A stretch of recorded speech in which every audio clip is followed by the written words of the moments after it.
सालों बाद उसकी कॉल आई और वो भी रात के 3:30 बजे। मैं नींद में था तो कॉल रिसीव नहीं की। थोड़ी देर बाद फिर से कॉल आई। फिर मैंने मोबाइल उठाया कि शायद कोई जरूरी कॉल होगी और हेलो बोला। सामने से भी हेलो की आवाज आई। अचानक मैं बिस्तर से उठा क्योंकि आवाज कुछ जानी पहचानी थी। ये आवाज सुनते ही बहुत सी यादें ताजा हो गई, बहुत से जख्म ताजा हो गए और मैं बेचैन होकर फिर से हेलो बोला। हेलो, आगे आवाज आई। डिस्टर्ब तो नहीं किया?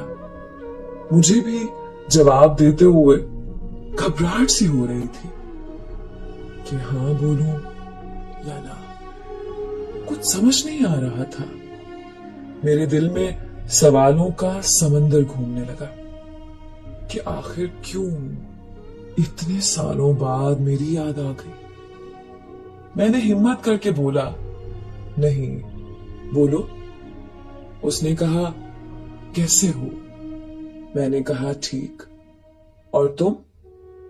तो आगे से वो रोती हुई आवाज में बोलने लगी, ठीक नहीं हूं। अब मैं और भी उलझन में हो गया कि ये क्या हो रहा है कि इतने सालों बाद रात को कॉल आती है और रोने लग जाती है। मैंने मालूम किया तो पता चला कि वो जिसके साथ थी उसने उसको किसी और के लिए छोड़ दिया। वो जैसे जैसे बता रही थी कि उसे रोकने के लिए मैं बहुत गिड़गिड़ाई, मिन्नतें की उसकी। उसी तरह एक दिन मैं भी गिड़गिड़ाया था। मेरी आंखों में आंसू थे, चेहरे पर मुस्कुराहट थी कि मेरे सच्चे प्यार की सजा उसे बखूबी मिली। वो मुझसे रोते रोते माफिया मांगने लगी कि मुझे माफ कर दो, मैंने आपके सच्चे प्यार की कदर नहीं की, मुझे माफ कर दो।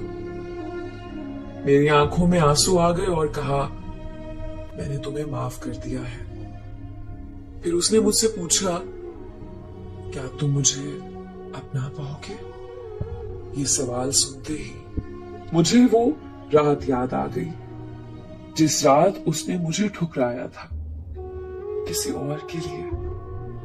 और मैंने आंखों में आंसू लिए जवाब दिया, नहीं, कभी नहीं।